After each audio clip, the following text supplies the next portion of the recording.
Hey hello everyone, welcome back to UGC NET exam prep. आज इस lecture में हम लोग प्रीवियस ईयर क्वेश्चन डिस्कस करने वाले हैं मोटिवेशन थ्योरीज़ का। तो इससे पहले 2 लेक्चर हुआ है, उसमें प्रीवियस ईयर क्वेश्चन हमने कवर किया है और बाकी जो भी रिमेनिंग क्वेश्चंस हैं हम लोग इस सेशन में कंप्लीट करेंगे।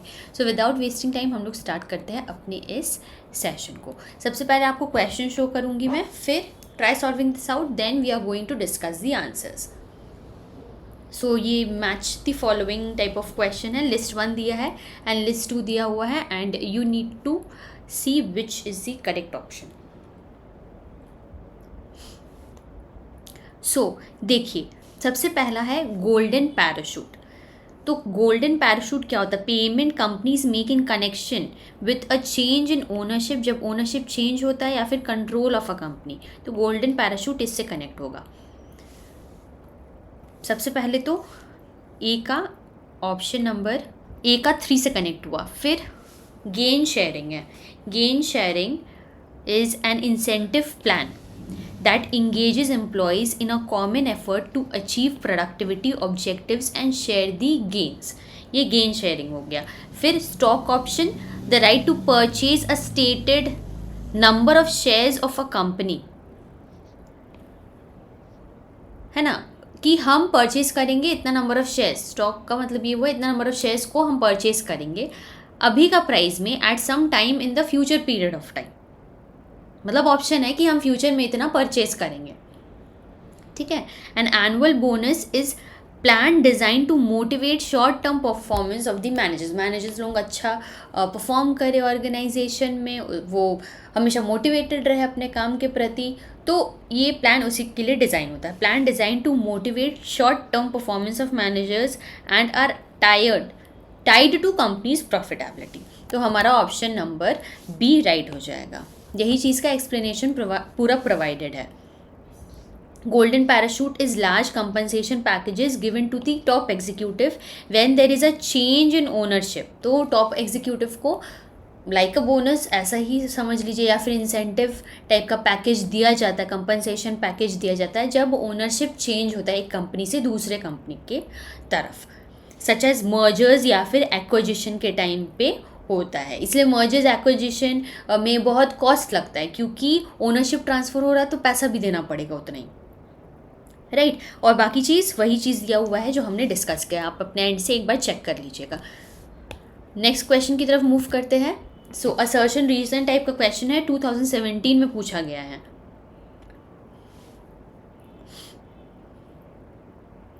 सो इसका राइट आंसर है option number B. A and assertion and reason both are correct but R is not the right explanation of A। देखिए, फर्स्ट वाला में क्या पूछा जा रहा है? हर्जबर्ग का जो 2 फैक्टर थ्योरी था, motivators and hygiene factors, believe that today's motivators are tomorrow's hygiene factors. ये असर्शन है। और रीज़न क्या है? Some job conditions operate primarily to dissatisfy employees when they are absent but their presence does not motivate them in a strong way। तो देखिए, इसका हम explanation सबसे पहले देखते हैं। इसमें क्या कहा गया है कि हर्जबर्ग का ये वाला थ्योरी है, today's motivators are tomorrow's hygiene factor. तो Herzberg suggested that employees expectation क्या होता है, वो चेंज होते रहता है समय के साथ साथ, क्योंकि डायनेमिक है वो, जाहिर सा बात है सिचुएशन के अकॉर्डिंग चेंज होते चले जाएगा। व्हाट मोटिवेट्स एम्प्लॉयज़ टुडे, क्या मोटिवेट कर रहा है एम्प्लॉयज़ लोगों को आज? जैसे कि रिकॉग्निशन उसे मिल रहा है, अचीवमेंट, रिस्पॉन्सिबिलिटी और एड ऑन हो रहा है, उसको जॉब एनरिचमेंट वगैरह हो रहा है। तो ये क्या होगा, धीरे धीरे एम्प्लॉयज़ लोग इस चीज़ को ग्रांटेड में ले लेंगे and that will become the part of the job. Once employees start expecting these benefits, एक बार वो एक्सपेक्ट कर लिए कि ये बेनिफिट तो मेरे को मिलना ही है, कहीं नहीं गया ये benefit, they are no longer motivated strongly for that and instead function like hygiene factors. तो वो वाला मोटिवेशन चले जाएगा, उनको लगेगा ये सब चीज़ नॉर्मल है, ये तो मिलना ही चाहिए हम लोग को। तो वो भी चीज़ क्या हो जाएगा, हाइजीन फैक्टर में इंक्लूड हो जाएगा।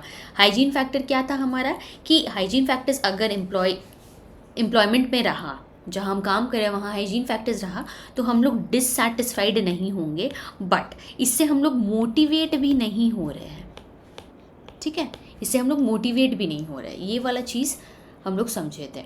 तो असर्शन हमारा सही है।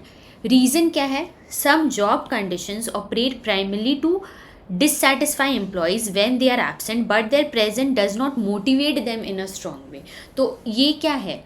जो हमारा हाइजीन फैक्टर्स था उसका नेचर बताया गया है, ठीक है। The reason merely defines the hygiene factors, जो रीज़न है यही वाला चीज़ से वो डिफाइन कर रहा है कि अगर एब्सेंट रहा, हाइजीन फैक्टर्स नहीं रहा तो डिससेटिस्फैक्शन होगा, किसी भी टाइप का मोटिवेशन प्रोवाइडेड नहीं होगा एम्प्लॉयज़ को। It does not explain why motivators can become the hygiene factors, जो अभी हमने समझा ये वाला चीज़ का एक्सप्लेनेशन नहीं दिया हुआ है, जो कि रीज़न में हमें चाहिए था। उसमें रीज़न में क्या बता दिया गया है कि हाइजीन फैक्टर्स का नेचर कैसा है, ठीक है। पर ये एक्सप्लेनेशन पार्ट जो यहाँ प्रोवाइडेड है ये चीज़ दिया नहीं। सो इसीलिए बोथ स्टेटमेंट्स आर ट्रू, अपनी जगह में ये भी सही है, अपनी जगह में वो भी सही है, but R does not explain the assertion properly, right. So इस तरीक़े से आप लोगों को कनेक्ट करके देखना होगा, इसलिए ऑप्शन हमारा ये वाला हो जाएगा, बी ऑप्शन सही होगा कि कोई कनेक्शन नहीं है दोनों के बीच में। Now next question is deferment, autonomy of object, use of commonplace, involvement or detachment, and use of metaphor are descriptions of which technique?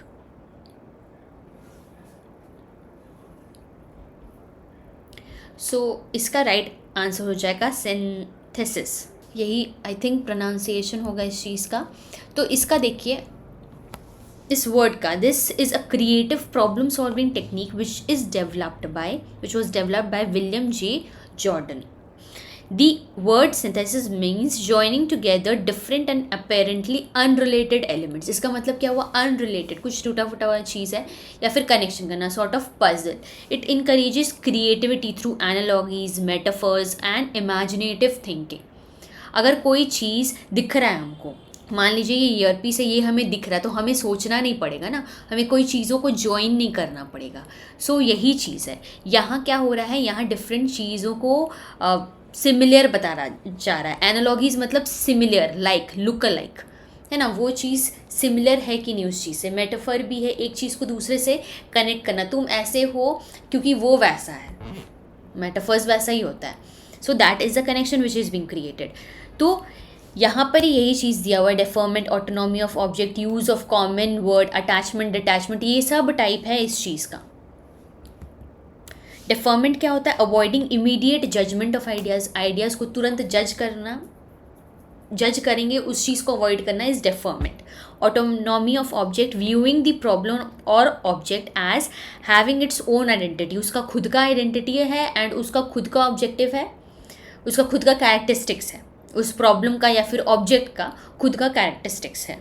Autonomy मतलब डिसीजन लेना अपने हिसाब से, तो ऑब्जेक्ट का क्या है? खुद का कैरेक्टरिस्टिक्स है, खुद का प्रॉब्लम है, खुद का ऑब्जेक्टिव्स है, खुद का फीचर्स है।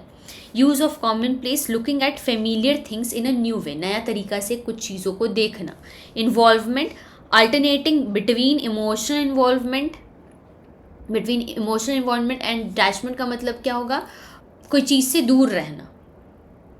Involvement and objective analysis of the problem, use of metaphor, using analogies and comparisons to generate the innovative ideas।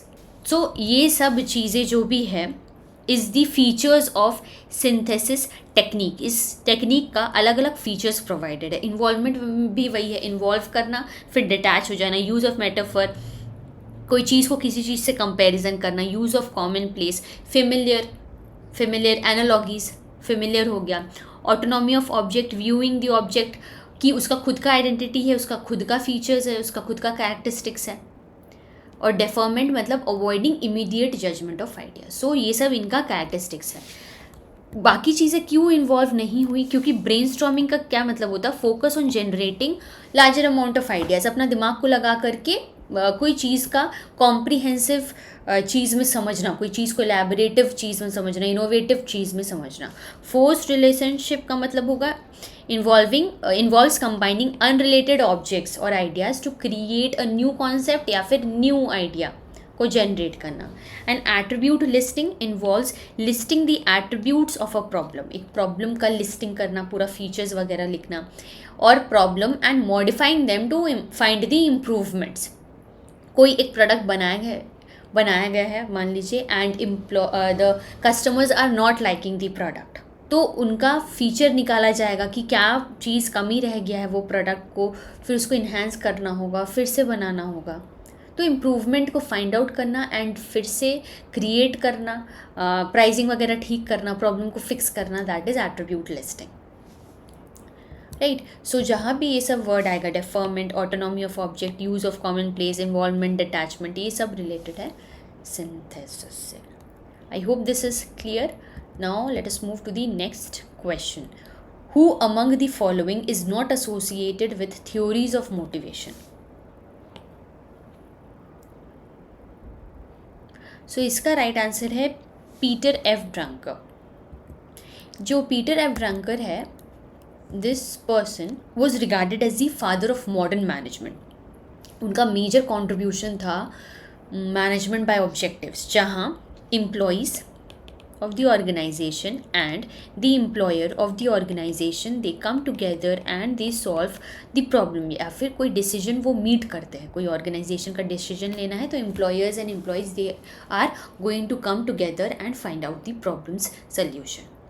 इनका फीचर क्या है कि डिसेंट्रलाइज्ड होगा, पूरा सिस्टम वहाँ का डिसेंट्रलाइज होगा, क्योंकि एम्प्लॉयर लोग खुद काम नहीं कर रहे हैं, मतलब अपना डिसीजन को डेलीगेट कर दे रहे हैं, एम्प्लॉयज़ लोगों को भी दे दे रहे हैं लेने के लिए। Knowledge of the workers is improved, is increased, ज़्यादा इनोवेटिव रहेंगे एम्प्लॉयज़ उस ऑर्गेनाइजेशन का। एंड स्ट्रैटेजिक मैनेजमेंट, कि लंबे समय तक चीज़ों को समझा जाएगा, उसके लिए गोल्स को अचीव करने के लिए प्रयास किया जाएगा। So that was not the option. And Chris Argyris, यही वाला ऑप्शन होगा, मतलब कौन मोटिवेशन थ्योरी से रिलेटेड नहीं है। So Peter F Drucker is related with MBO। बाकी अब्राहम मास्लो का नीड थ्योरी है, हर्सबर्गर का 2 फैक्टर थ्योरी हो गया, एंड क्रिस एल्ग्रिस इनका थ्योरी है मैच्योरिटी इमेच्योरिटी थ्योरी। देखिए इस थ्योरी के हिसाब से क्या कहा गया है कि कोई भी एम्प्लॉय अगर ऑर्गेनाइजेशन में फर्स्ट टाइम आए हैं तो पहले वो इमेच्योर होंगे, वो धीरे धीरे जा कर के मेच्योर होंगे। States that individuals naturally develop from a state of immaturity to maturity as they grow and as they gain experience। जैसे जैसे उनको एक्सपीरियंस होते जाएगा, इमेच्योरिटी से वो मेच्योर की तरफ बढ़ते चले जाएंगे। Immature individual tend to be passive, अब उनका कैरेक्टरिस्टिक्स बताया गया है। इमेच्योर पर्सन कैसे होते हैं? पैसिव होंगे, वो डिपेंड करेंगे ज़्यादा दूसरों के ऊपर। They have very limited interest, बहुत कम इंटरेस्ट रहेगा। They have short term goals to achieve, long term नहीं, ये इनका फोकस रहेगा शॉर्ट टर्म गोल्स को अचीव करने का। वही अगर मैच्योर इंडिविजुअल्स को देखेंगे, they are active, they are independent, self-aware, confident, they are responsible for the work they are doing। ज़्यादा किसी पर डिपेंड नहीं होंगे ऐसे लोग, right. They are going to handle all the task on their own. So वही है, जो इमेच्योरिटी से मेच्योरिटी की तरफ एम्प्लॉयज़ लोग मूव करेंगे, तो उसी के लिए ये थ्योरी क्रिएट किया गया है। Organization should create opportunities for participation, for taking up the responsibility, self development, ताकि एम्प्लॉयज़ लोग ज़्यादा मेच्योर बन सके, ऑर्गेनाइजेशनल गोल्स को वो लोग खुद से अचीव कर सके, right. So this is the theory which is being provided. अब नेक्स्ट हम लोग देखते हैं, तो इसका राइट आंसर हो जाएगा Peter F Drucker. Next question है 2017 का ही क्वेश्चन है, असर्शन रीजन है।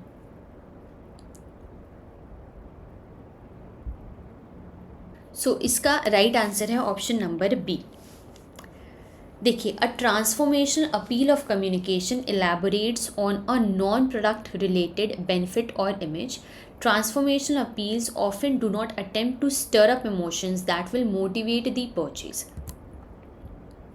पहले वाला तो ठीक है, ट्रांसफॉर्मेशनल अपील क्या कहा गया है कि एडवर्टाइजमेंट मेनली फोकस किस पर करते हैं? नॉन प्रोडक्ट रिलेटेड बेनिफिट, जैसे कि आपका लाइफस्टाइल को ये वॉच बहुत सूट कर रहा है, आपका इमोशंस को ट्रिगर कर रहा है। इमोशन से याद आ जाता है कि मैगी, वो नॉस्टैल्जिया वाला फीलिंग आ जाता है। देन स्टेटस सिंबल से रिलेट करता है हमारा, expensive cars, expensive jewellery, happiness. So ये सब एडवर्टाइजमेंट का मेन जो फोकस रहता है हमेशा नॉन प्रोडक्ट रिलेटेड बेनिफिट्स पर ही रहता है।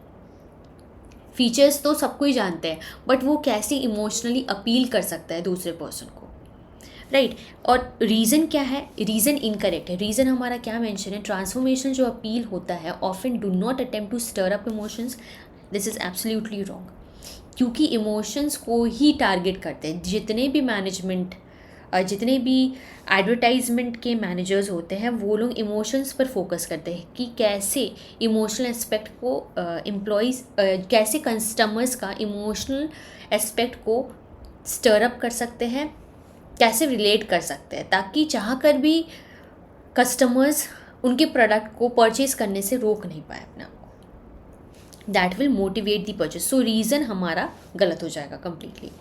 अब अपने एंड से ये एक्सप्लेनेशन पार्ट स्टडी कर लीजिएगा। नेक्स्ट क्वेश्चन है मैनेजमेंट, ये स्टेटमेंट वाइज क्वेश्चन है। Management control seeks to compel the events to conform to plans. Statement 2, controlling is determining what is motivational to the employees of the organization.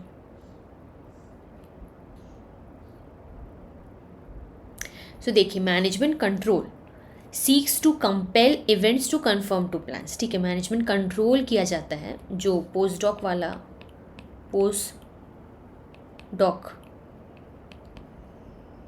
DOC, planning, organizing, staffing, directing, organizing and controlling, ये जो controlling है इसी चीज़ के बारे में बात हो रहा है। Management control seeks to compel events to conform to plans. So controlling directing होता क्यों है, वो कंपेल करेगा जो भी प्रोसीजर है, जो भी विजन क्रिएटेड है, प्रोग्राम्स जो भी है, वो प्लान्स के हिसाब से चले एंड ऑर्गेनाइजेशनल गोल्स अचीव हो। तो स्टेटमेंट 1 हमारा सही है। अब स्टेटमेंट 2 देखिए, controlling is determining what is motivational to the employees of the organization. जो मोटिवेशन का पार्ट है वही तो मोटिवेट करेगा। Controlling is not motivating the employees. ठीक है, लीडर अगर कंट्रोल करने लग गया वो तो दूसरा ही चीज़ हो गया, वो ऑटोक्रेटिक स्टाइल ऑफ लीडरशिप हो गया जहाँ पूरा कंट्रोल आ जाएगा। पर मोटिवेशन में उनको बूस्ट करना पड़ता है, एम्प्लॉयज़ को बूस्ट करना पड़ता है, वो ज़्यादा अच्छा परफॉर्म कर सके ऑर्गेनाइजेशन में। So statement 1 is correct but statement 2 हमारा इनकरेक्ट हो जाएगा। यही चीज़ यहाँ mention, controlling is determining what is motivational to the employees of the organization. This statement relates to motivation not controlling. Determining what motivates the employees is part of the motivation and HRM functions, not the controlling function. Next question is, we are motivated to re-evaluate our beliefs, attitude, opinions or values occurred at 2 different times. And statement 2 is the difference due to some intervention occurring at either point of time motivates us to search for a newer option and thus satisfies our mind or anxiety.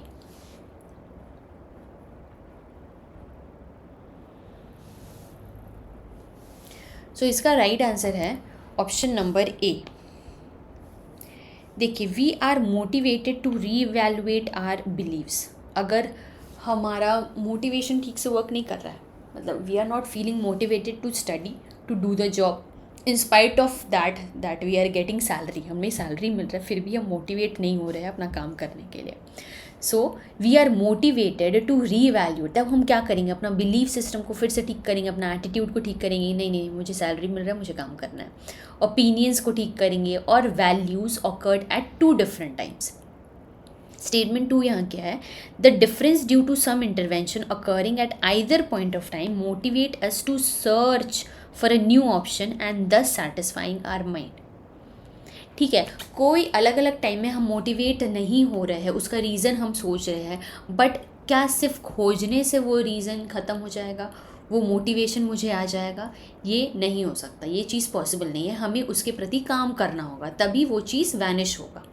हमारा जो dissatisfaction, हम जो motivate नहीं feel कर रहे हैं, वो सब चीज़ रिमूव हो सकता है तभी। तो ये चीज़ है क्या एक्चुअली, ये क्वेश्चन का बेस कहाँ से आया है? Cognitive dissonance theory. This was been proposed by Leon Festinger. States that individuals experience psychological discomfort or tension when there is inconsistency between their belief, attitude and behavior. Tension में हम कब आते हैं या फिर डिस्कम्फर्ट कब फील करते हैं? जब हम जो सोच रहे हैं और जो हम काम कर रहे हैं उसका बीच में तालमेल नहीं होता है तब। This discomfort motivates them to reduce the inconsistency and restore the mental balance, the mental peace. People may do this by changing their belief.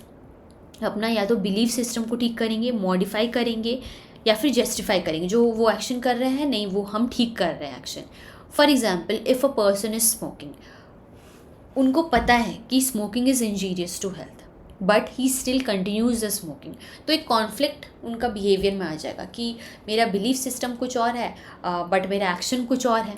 चीज़ को रिड्यूस करने के लिए, to reduce this discomfort, the person may quit the smoking. इस चीज़ को reduce करने के लिए क्या करेंगे, वो पर्सन अपना स्मोकिंग को रिड्यूस कर लेंगे.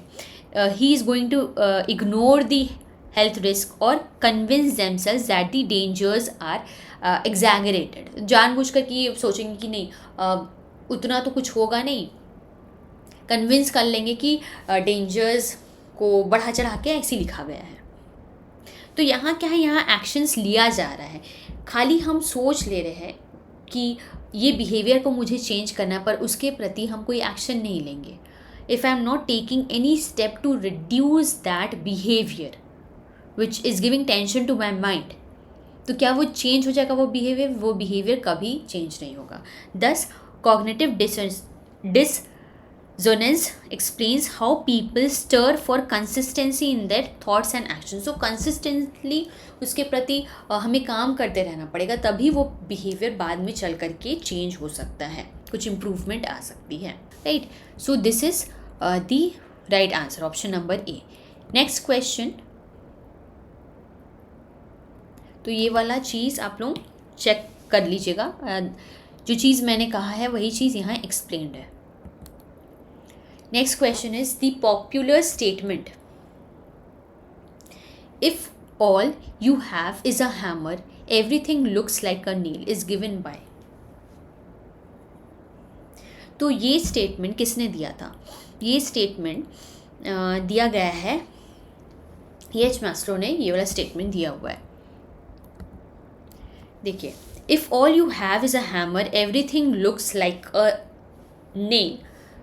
तो इस कोट का मतलब क्या है? People tend to excessively rely on familiar tools या फिर मेथड और approach, even if they know that it is the not appropriate method for the problem. अगर मुझे एक तरीका पता है तो मुझे दूसरा तरीका सीखना पड़ेगा, उसके लिए एफर्ट लगेगा, टाइम लगेगा, मुझे मोटिवेट रहना पड़ेगा, तभी हम वो चीज़ को सीख पाएंगे. तो ये चीज़ को अवॉइड करते हैं मैनेजमेंट.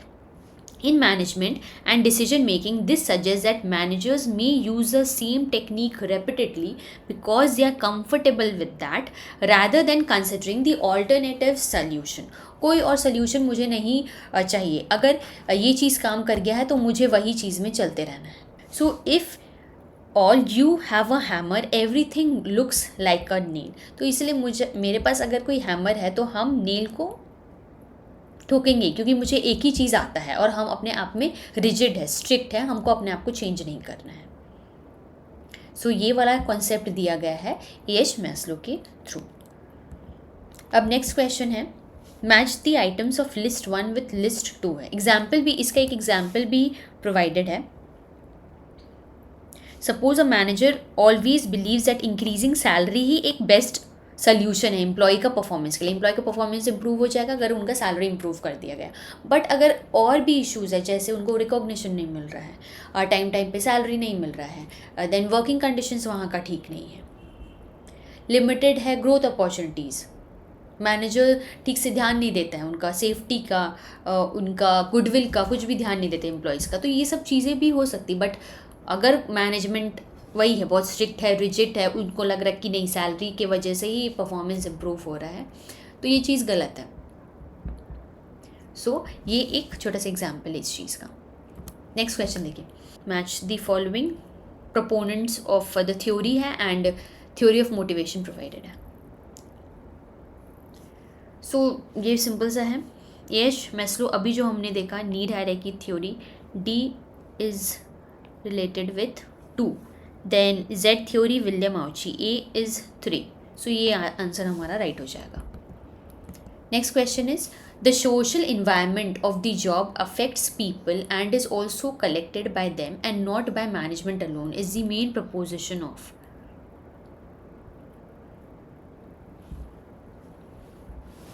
तो ये है न्यू क्लासिकल थ्योरी।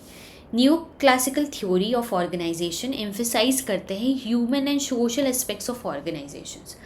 इस थ्योरी के हिसाब से जो सोशल इन्वायरमेंट है, जो भी एम्प्लॉय का सोशल इन्वायरमेंट होता है, वो जॉब को बहुत ज़्यादा अफेक्ट करता है। एम्प्लॉय का एटीट्यूड को, बिहेवियर को, उनका मोटिवेशन लेवल, परफॉर्म वो कैसे करेंगे ऑर्गेनाइजेशन में, वो सब चीज़ को उनका सोशल इन्वायरमेंट अफेक्ट करता है।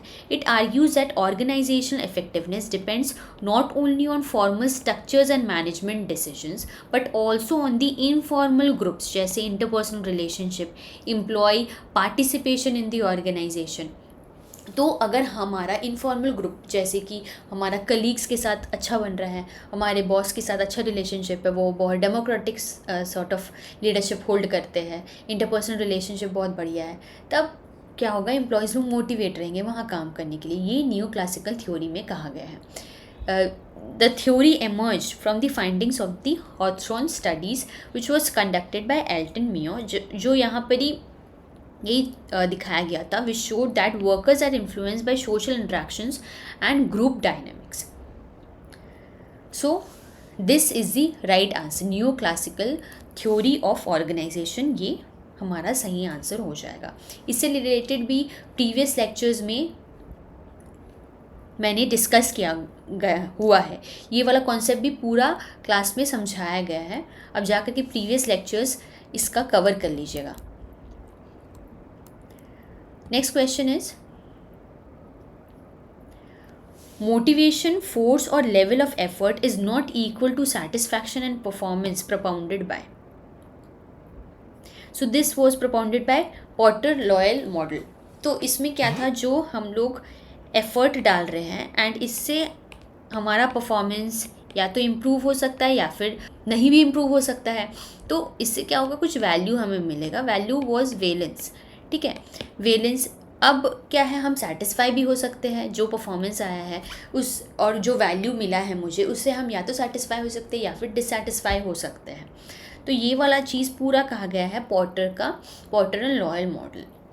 इसी का शॉर्ट वर्जन था हमारा वीरूम एक्सपेक्टेंसी थ्योरी, ठीक है। नेक्स्ट क्वेश्चन है, according to Herzberg two factor theory कौन सा मेंटेनेंस फैक्टर नहीं है, is not a maintenance factor. So इसका राइट आंसर है एस्टीम और स्टेटस, ये मेंटेनेंस फैक्टर नहीं है, मोटिवेटर्स हो जाएगा ये, ठीक है। एस्टीम और स्टेटस, रिकॉग्निशन जो हमें मिल रहा है, वो सब मोटिवेटर्स में आ जाएगा। सिक्योरिटी, सेफ्टी, ये हाइजीन फैक्टर्स में आ जाएगा। साइकोलॉजिकल नीड्स, रोटी कपड़ा मकान, ये वाला चीज़ साइकोलॉजिकल नीड्स हो जाएगा। अफिलिएशन या फिर एक्सेप्टेंस मिलना चाहिए हमें दूसरे एम्प्लॉयज़ से, दूसरे हमारे कलीग से, ये सब चीज़ हमारा मेंटेनेंस या फिर हाइजीन फैक्टर्स में आएगा, ठीक है। सो इसलिए वो हमारा राइट आंसर हो जाएगा, ऑप्शन नंबर बी।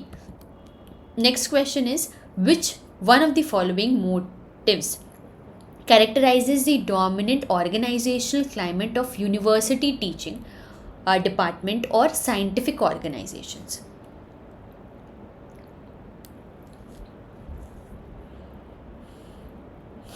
तो इसका राइट आंसर है expert power. So expert power, what is this? Is the dominant organizational climate in university, teaching departments and scientific organization because influence and recognition in these universities या फिर institutions are primarily based on knowledge. यहाँ influence कैसे किया जाता है, जो students है दूसरे पर्सनस को इन्फ्लुएंस कैसे किया जाता है, on the basis of the knowledge which the person hold, the expertise, the experience and the professional competence. Faculty members, जो वहाँ के फैकल्टी मेंबर्स है, researchers, scientist, gain respect and authority through their academic qualifications. Research, वो कितना paper publish कर पाए हैं, कितना कंट्रीब्यूशन कर पाए हैं towards research and specialize skills rather than through formal position और पर्सनल रिलेशनशिप, ठीक है। पर्सनल रिलेशनशिप को यहाँ नहीं दिखाया जाता है ज़्यादातर कि उनका एकेडमिक बैकग्राउंड कितना स्ट्रॉन्ग है, वो रिसर्च के प्रति कितना इन्फ्लुएंस कर पाए हैं दूसरों को। Decisions are often influenced by those who possess the highest level of expertise in their particular field. इसलिए organisational climate in the university और scientific organisation is characterised by the expert power, इसलिए हमारा expert power यहाँ right हो जाए। Achievement का मतलब क्या होगा कि हम कितना अचीव कर रहे हैं, बीट एनी फील्ड, हम कितना अचीव कर पा रहे हैं अपना ऑर्गेनाइजेशन में। बट यहाँ क्या कहा गया है, characterizes the dominant organizational climate. Dominant कब होगा, जब उनके पास पावर होगा। अफिलिएशन का मतलब दूसरे के साथ कनेक्शन, कितना अच्छा कनेक्शन है, वो सब चीज़ से रिलेटेड है। यहाँ पावर का बारे में मेंशन नहीं है। सो आंसर हमारा वो ठीक था। लास्ट क्वेश्चन है, arrange the following content theories of work motivation in the increasing order of development. तो इसका क्या होना चाहिए?